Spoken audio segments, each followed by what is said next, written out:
Hello, Simone. Today we are going to be talking about news, which is largely being covered up by mainstream news organizations that just 2 weeks ago were freaking out that Trump threatened to pull Jimmy Kimmel from the air, or threatened to put pressure to pull Jimmy Kimmel from the air for lying. I should point out, not like a character attack that he did on somebody or disagreeing with Trump's politics, but lying about an assassin, right? Like, so he was killed, right? So Trump goes, all these organizations freaking out about this. It drops literally like within 4 days of that. We're covering this a little late. That Google admitted that the Biden administration had secretly gotten them to censor wide swaths of mildly right-wing information, and we'll get into this, very true information, okay, that we now know is what was true from a lot of studies that we're going to go over now. And I think that this fundamentally, when people are like, the difference between the left and the right is the modern right threatens to censor you for lying. The modern left will ban you without telling you or anyone else for telling the truth. If you can't tell who the fascist is there, be aware. And I'll point out, like, another thing that will be a part of this, which I think is important to talk about, is sort of what's going on with free speech in the UK right now. And we've talked about it before, so I'm not going to go too deep, but the complete degradation and subjugation of the British people, where one person, for example, Gareth Evans, this is in 2023 in Fife, Scotland, which is where I lived in Scotland, actually, wrote, "Islam is questionable" on the exterior of her home, and was arrested for that. It was her private property.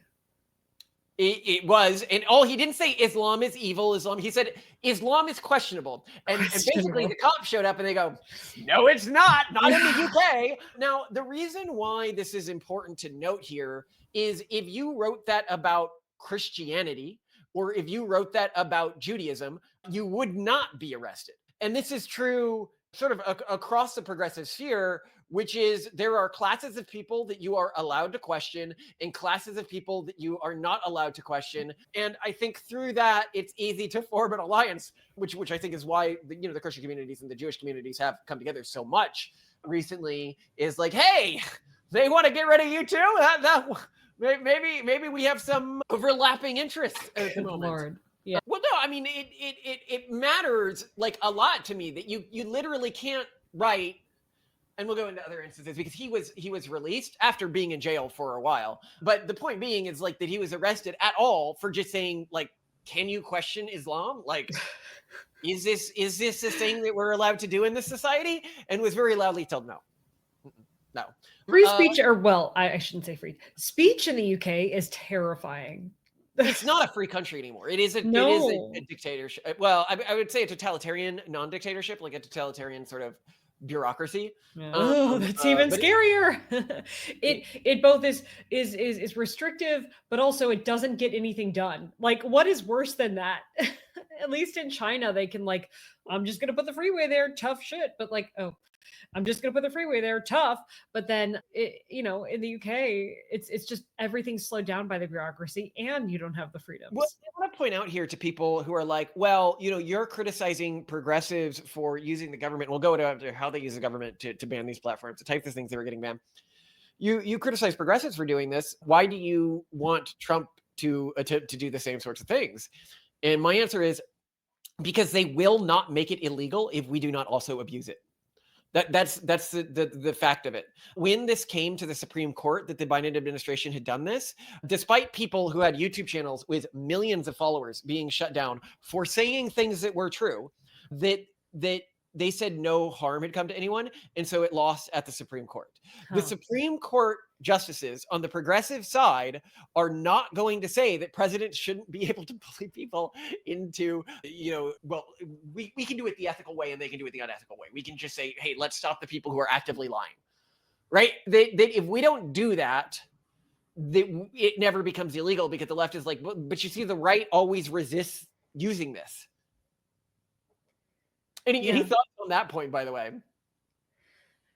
Yeah, I mean, I appreciate you're arguing it that way, because I see it argued in the opposite way, that Trump is going to restrict free speech, and then this is even bad for the right at this time, because then once the left is in power, they're going to use the precedent that Trump put in place to restrict We free speech. literally just learned that the left was already doing that, but secretly. Yeah, that's the thing. Is I mean, I think it's very different to encourage the FCC to Ban put people from pre- blatantly lying about easily yeah, well, verifiable facts. And then, yeah, because and again, by the way, the reason he spectrums. was banned wasn't even because he lied. It was because he refused to admit that he lied on air and apologize for it. Well, and he still, I mean, everyone says that he released an apology video.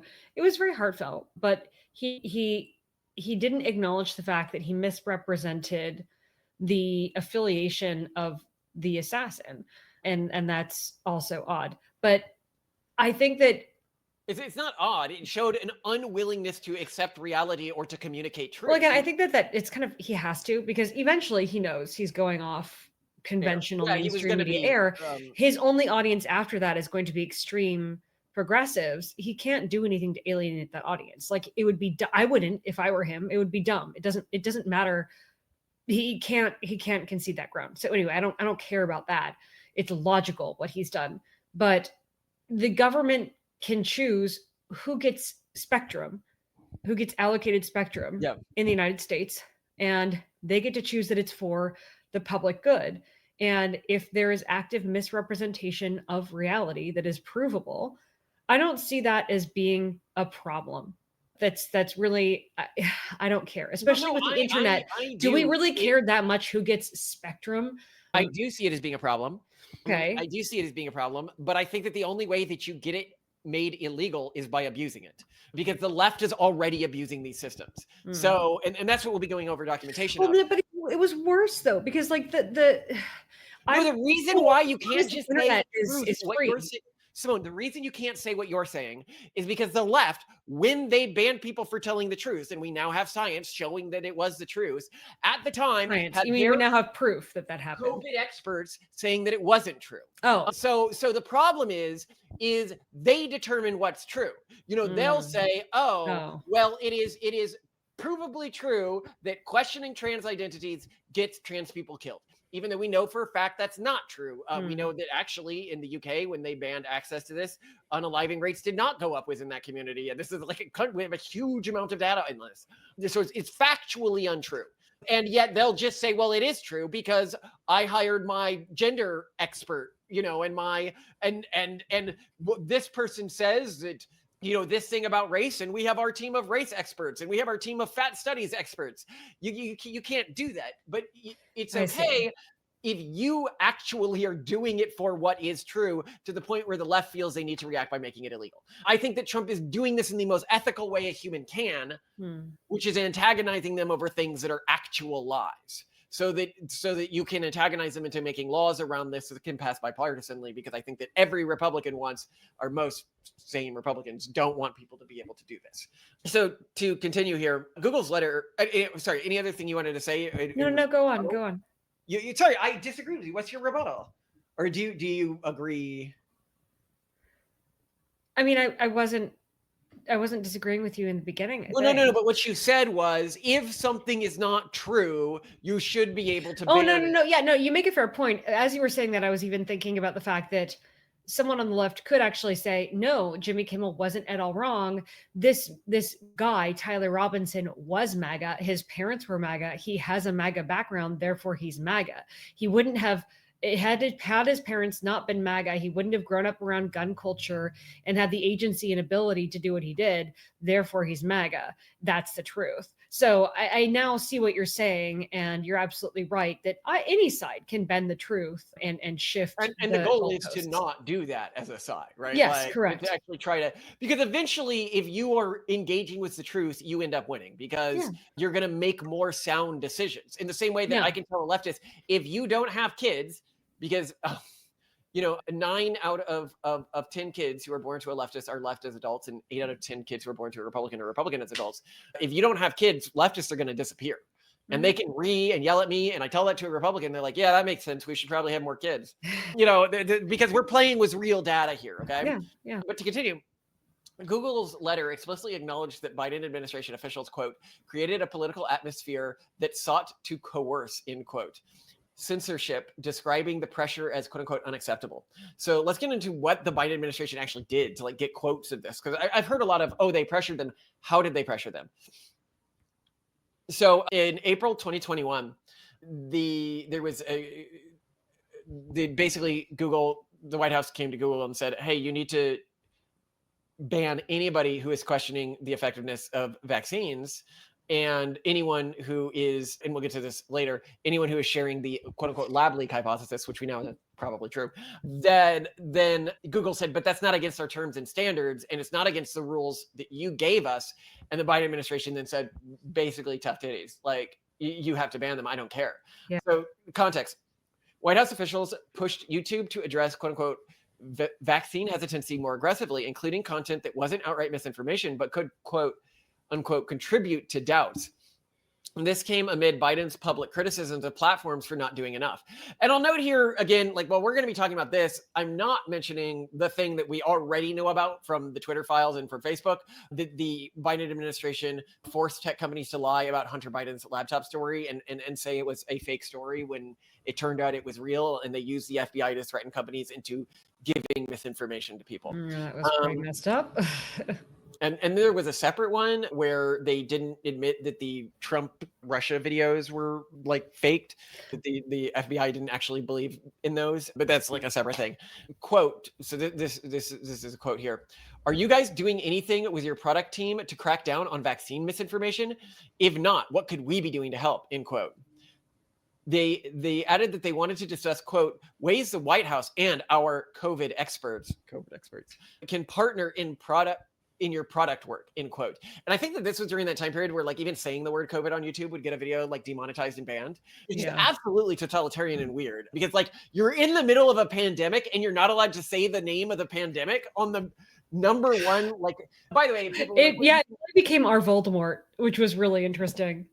Yeah, it was so dystopian. And I'll note here around the dystopian nature of this, YouTube at the time, people were like, well, you could just create your own alternative, like right-wing platform. It's like, not really. Because YouTube is a person-to-person marketplace, it forms something called a natural monopoly. This is true of search engines as well. And essentially it means that a competitor will never have more than 20% of the marketplace within a natural monopoly. And then the next competitor has no more than 2%. It's a common thing. It's very common in business. And if you study the way economics work, it becomes clear why this takes effect. But yeah, if you can get YouTube to censor people, you've basically censored the entire informational sphere. Anyway, follow-up quote, this is a concern that is shared at the highest, and I mean highest, levels of the White House. We want to be sure that you have a handle on vaccine hesitancy generally and are working towards making the problem better. Vaccine hesitancy. YouTube's internal response, staff noted flattery was, quote, dug in on our decision marking for borderline content, end quote, and warned the situation that could, quote, potentially spiral out of control, end quote, if not addressed.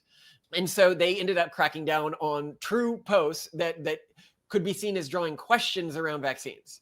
Now, he flattery. So in 2021, he did something where he would flag specific non-native videos and ask them to delete them. So basically, the White House had a team that would search YouTube and then tell YouTube what channels to delete. I don't like this one. Take it down. Yeah, burn the witch. Burn it. Wow. Yeah. Wow. Actually, specifically, one of the channels that was taken down for that was RFK's channel. People should get cute little badges by their names if they were handpicked by the administration for censorship. Yeah. Kind of like a badge of honor. You know, I was taken down and all I got was this stupid YouTube badge. Yeah, I'm not going to go over all of these because there is a lot of really horrifying evidence here of them bullying YouTube into taking stuff down. Well, no, it matters. Well, I mean, the Twitter files also showed that there was this like direct line of communication as well, right? Yeah, that they could just go and I just want to bring it back to this. Trump did not actually take someone off the air for knowingly lie. The administration, you're muted.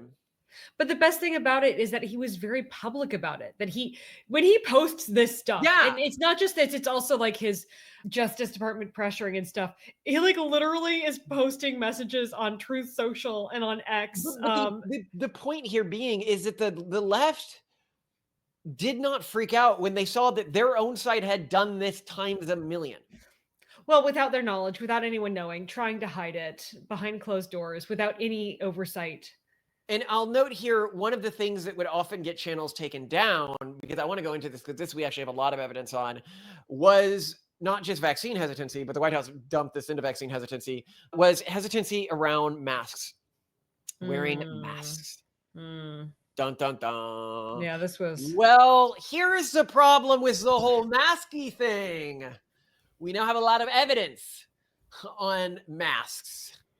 And what we learned is that they did nothing and may have caused brain damage.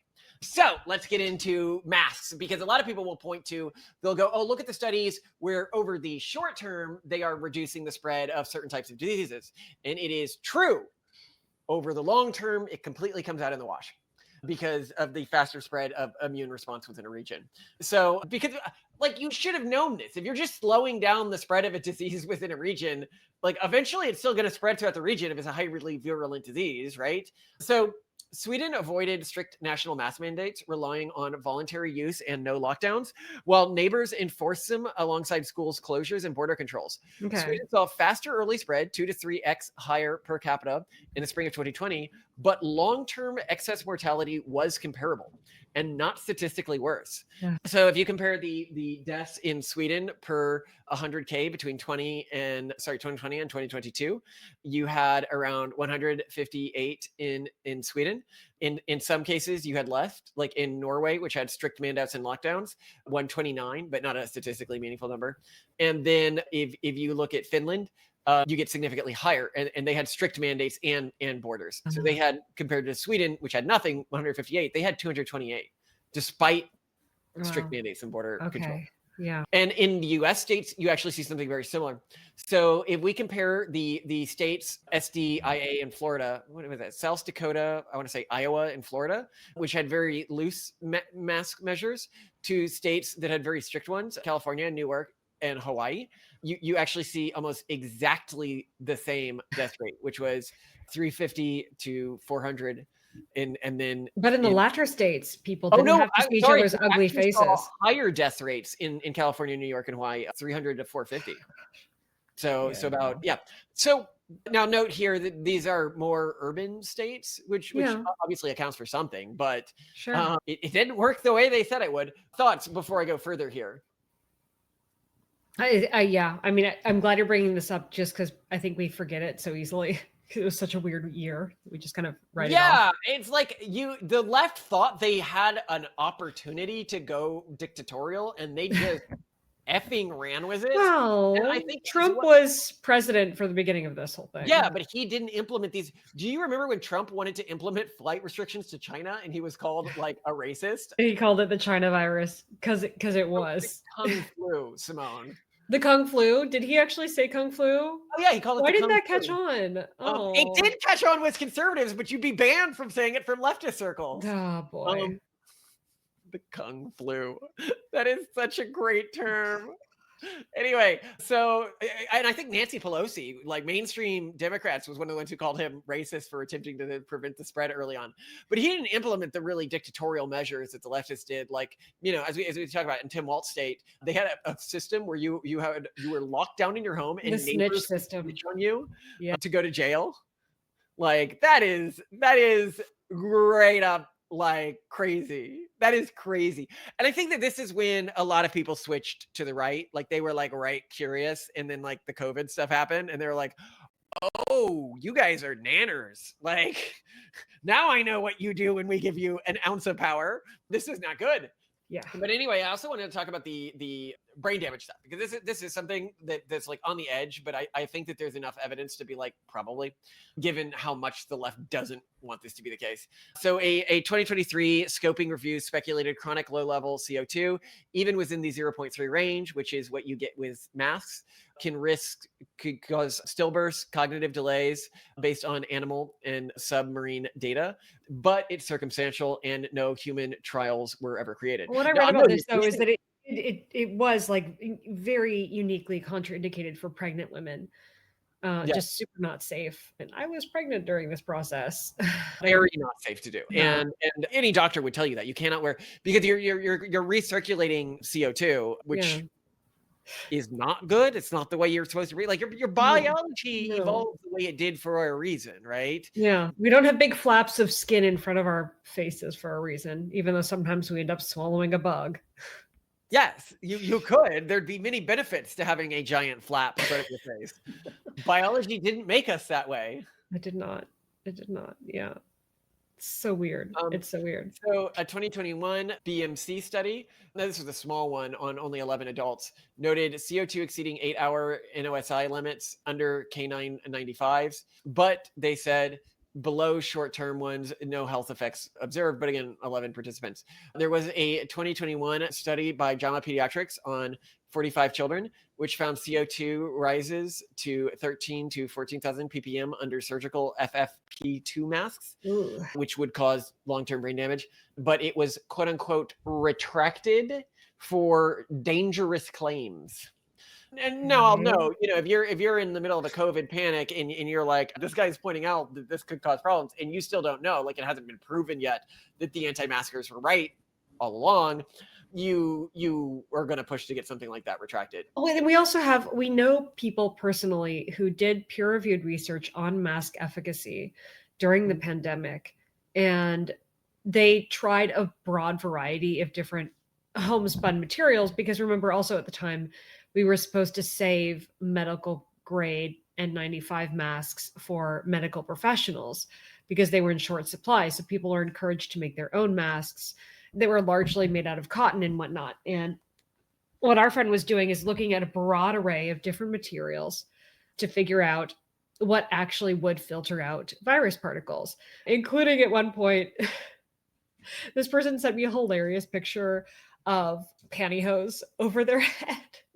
They're like, this is humiliating, but you got to do what you got to do. They ultimately found that the best material, just FYI, if you're going to make your own sealing mask, and it has to be sealing and fitted to your face, was vacuum filter material. So if you bought, a bunch of dry vacuum filters and then built masks out of that, it actually does do a pretty good job at replicating the same effects of an N95 mask. No one was doing that. They were buying freaking, cotton masks on Etsy. That's what we all had, right?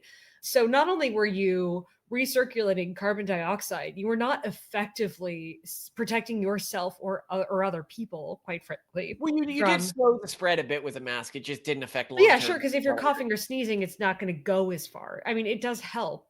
And that is why in Asia, it's a courtesy to, if you're feeling under the weather, go out and wear a mask. I appreciate that. And I think there was this really big underrated element of it.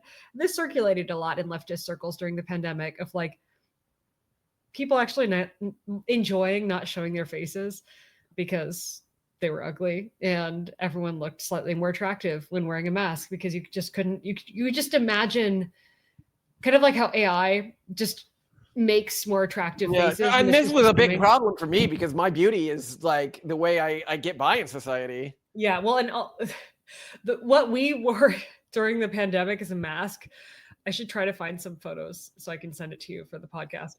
This was when we were doing flights and stuff. Well, this is because you were pregnant and stuff. It was because I was pregnant too and going through IVF. Was a full face sealing filtration mask. But we only use this for like airplanes and stuff. I weren't going to doctor's offices and stuff because I really didn't want to. If you're pregnant, yeah. Yeah. And I'd point out during COVID, especially in the early days, we didn't know what the long-term effects this was going to have on pregnancies and stuff like that. And so a lot of people are like, "Oh, why be worried about it?" Well, if you're pregnant, you need to be worried about stuff like this. You can't treat it lightly if there's a new disease. Well, and the mask that we actually used didn't really restrict air access. It had working filters attached to it. Yeah. It wasn't like wearing cloth over your face that you couldn't breathe through. I remember wearing cloth masks and feeling super claustrophobic and like I couldn't breathe and I wasn't getting enough air. And when we wore the the other mask, it was not exactly comfortable, but so what would get your channel restricted? 3 core categories. Hold on. I want to, sorry, just to like close the loop. So our friend did this research and it basically was like, yeah, none of the masks that people are wearing are very effective, and at least in terms of protecting them. But they had to write an abstract that basically said the opposite and was like, no, masks are good. Masks are good, because they were funded by not a US, but yeah, by the NIH. And they basically weren't allowed to say stuff that would reduce mask use potentially. So they had to bury the lead like way deep in their paper. They were like, by the way, none of these mainstream masks work, but their abstract basically said the opposite. And that's just, I think, another example of this. You see this all the time with NIH funded stuff and stuff like that. You know, again, UK dictatorial country these days. But what was being banned? Okay, so yeah, COVID-19 related content in a few categories. You could be banned for arguing that there was a lab leak, which, again, I think Jon Stewart on the Stephen Colbert Show pointed this out the best. Novel respiratory coronavirus overtaking Wuhan, China. What do? Oh, you know who we could ask? The Wuhan Novel Respiratory Coronavirus Lab. The disease is the same name as the lab. And then they asked the scientists, wait a minute, you work at the Wuhan Respiratory Coronavirus Lab. How did this happen? And they're like, a pangolin kissed a turtle. And you're like, no, the name of your lab. If you look at the name, show me your business card. Oh, I work at the coronavirus lab in Wuhan. Oh, because there's a coronavirus loose in Wuhan. How did that happen?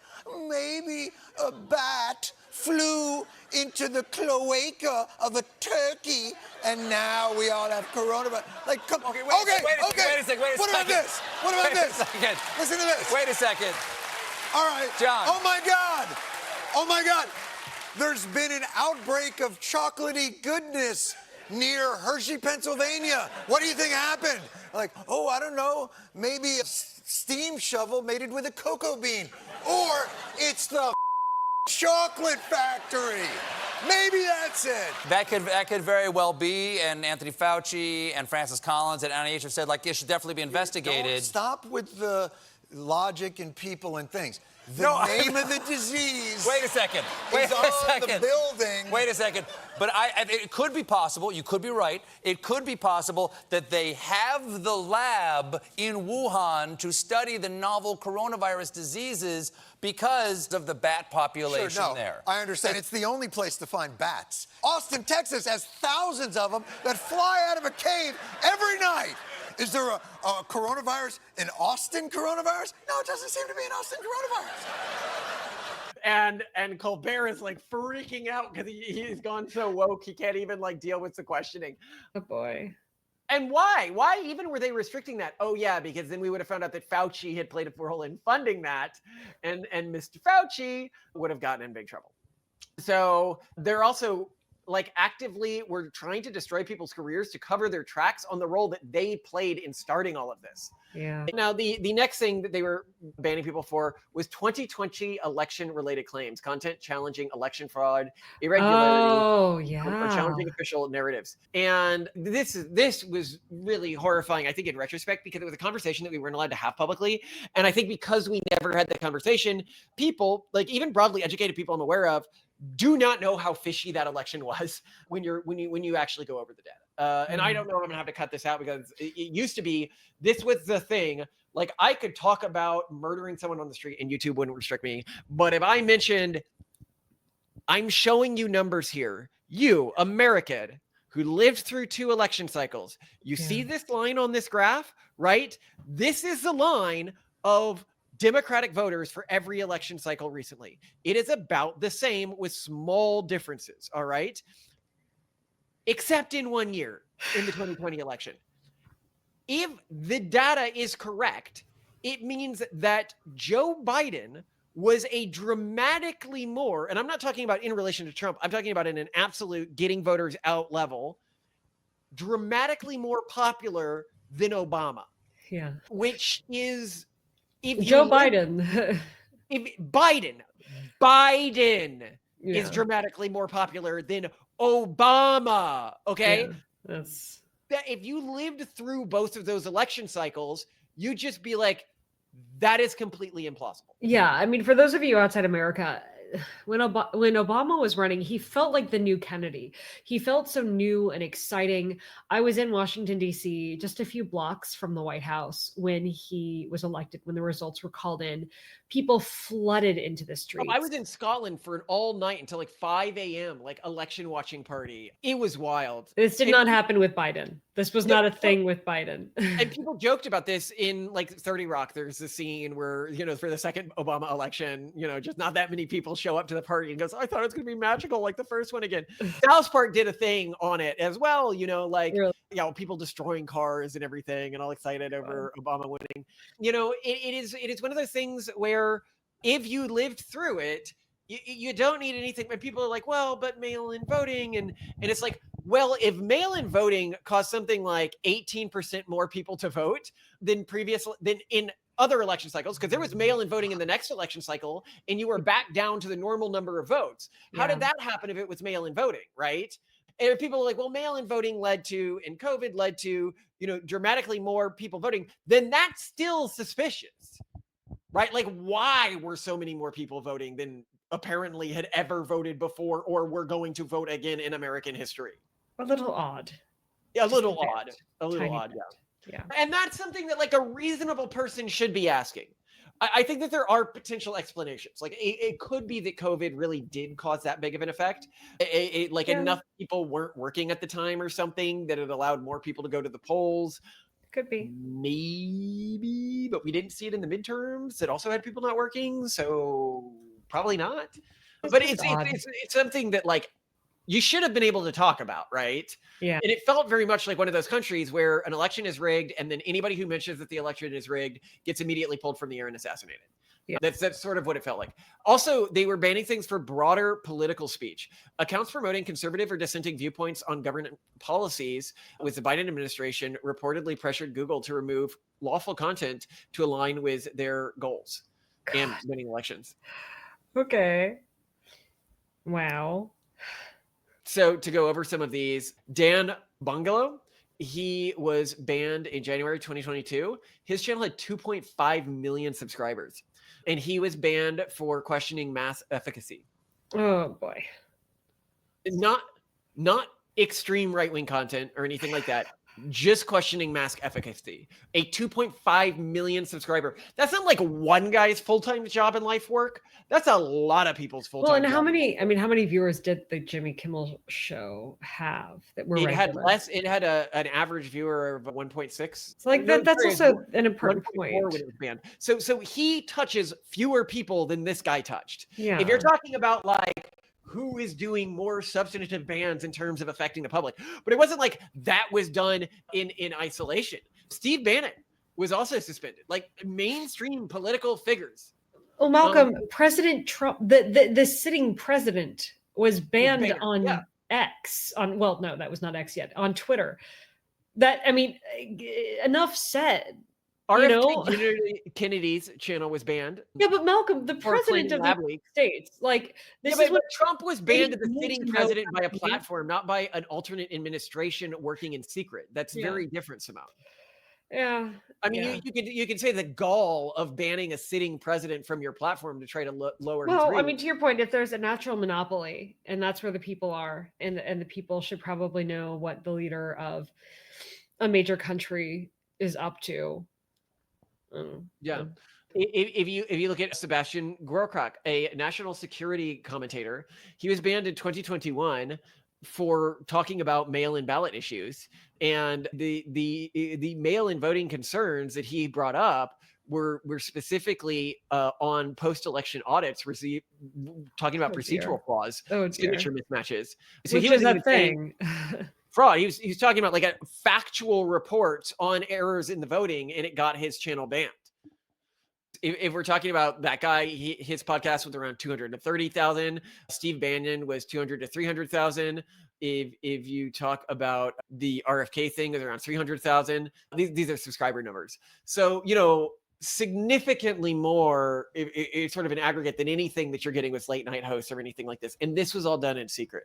Yeah. It's the in secret part that gets to me when there's enough public scrutiny about something. I mean, actually, great point with Jimmy Kimmel, right? It was public. There was a backlash. Disney reacted. Disney put Kimmel back on the air. Kimmel's back on the air. All right, fine. So it's a better outcome than these people getting secretly banned, and to many people just looking kind of like butthurt conspiracy theorists. I think it's really easy to look the other way when there isn't really a good public record for someone's censorship. Yeah. I just assume like, well, they probably posted some slurs or something that run counter to this platform's policies. You would never know that this was the White House emailing their dedicated email. Hey, RFK just said lab leak is real. That might lead to Fauci. Ban him. Yeah. So I appreciate that. And know what happens. I mean, imagine if Kamala had won. Where are we? None of this ever comes to light. This stuff just stays going on. You know, we increasingly become more and more controlled to where, like, the UK. Like, look at what's happening in the UK. Steve Laws was arrested recently for a post on Twitter. What did he say? And he's not allowed to talk about what the post was. This is what the comment. Oh my gosh, that's creepy. Allow you to talk about, and they will not tell you often what got you arrested. That makes me nervous, like, because you want to know what not to say. Pete North of Northern Variant was arrested at night by North Yorkshire police. And literally what his post was, it was just like a meme that said F Islam in part of it. Okay. And again, it's like you can't control, you can insult some groups, but not other groups. Yeah. You will regularly get, I mean, imagine if you could ban someone by being like white tears or like male tears or something like that, right? But if you say, you know, question Islam, all of a sudden you're in jail, right? David Atherton was arrested for posting similar things about Islam. And you're seeing this throughout the UK. This is where we go. Specifically, the longer post that he said was F Palestine, F Hamas, F Islam. Like that. Imagine how many atheists have said things like that about Christianity, or how many feminists or how many trans activists have. And yet we're not seeing. I'm almost like, you know what? We'll just leave this all in place, but we get to use it for Christian stuff now too. How about that? If you do that, if Trump administration or the right in the UK started to do that, the left would get rid of these laws lickety split. That's the benefit of abusing these laws in kind. Because then they're like, That's a good point. It can be used against us. We should make it illegal. Yeah, no, that's a point that I haven't really seen made, is you just want to create forcing functions that make this impossible for anyone to do. So I like that. I do. No, interesting discussion. Because I've seen a lot of very one-note condemnations of Trump's actions around Kimmel without larger context. And so I appreciate your taking a deeper look. I heard that like Ben Shapiro was even like against him, which seems stupid to me. Against what Trump had done with Jimmy Kimmel? Yeah, it seems like actively stupid. Like, we're playing a larger game here. If one team knows that you never pick the nunchucks, they never ban the nunchucks. You know, they're never going to ban something if you never pick it. And we need to get these bans in place, people. Yeah. Yeah, fair point. I'd even think that would be, if Trump administration just goes out and says that's why they're doing it. It's like, hey, the Biden administration did this. We're going to do it until you make it illegal. Here is the law to make it illegal. I want you to pass this law.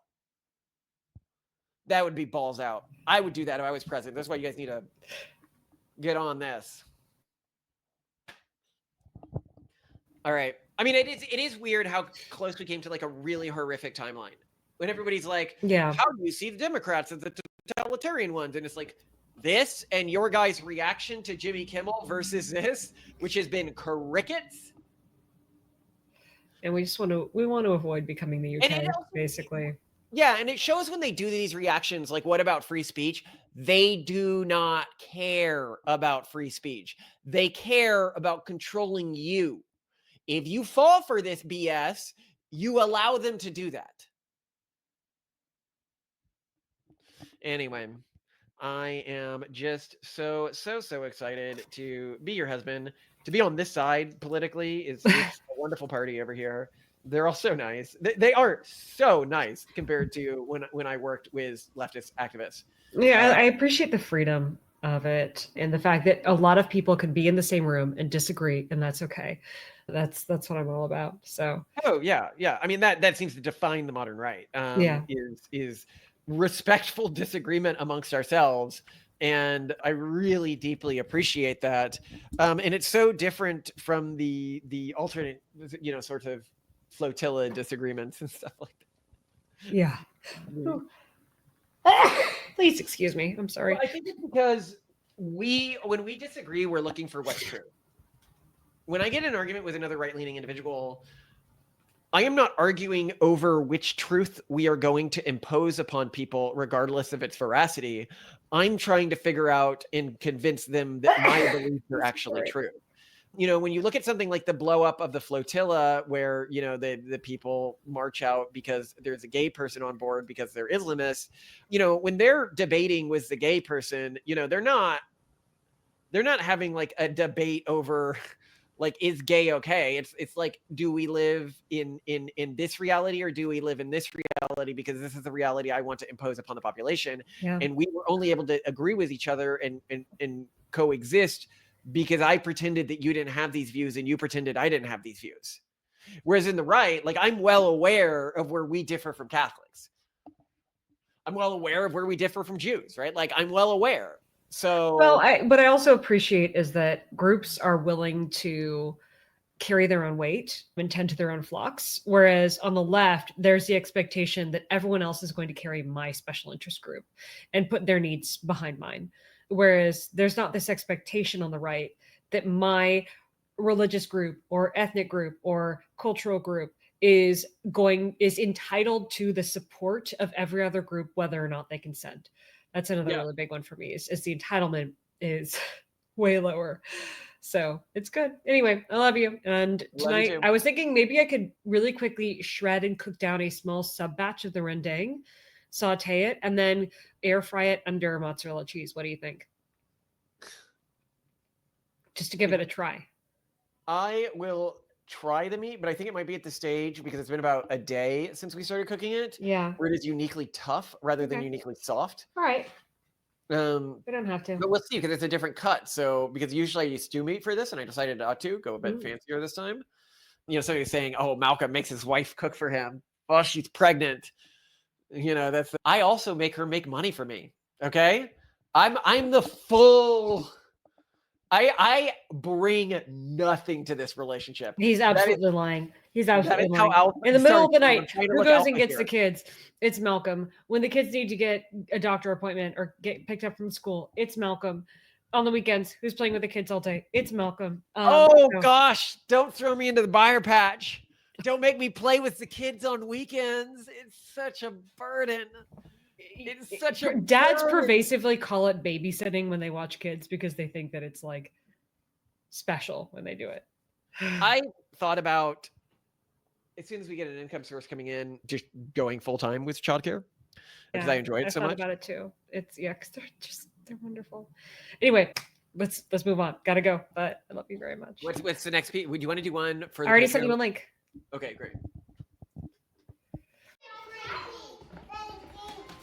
Yeah, they're making little cakes. What do you think? Whoa, I want a robot arm like that. Whoa. We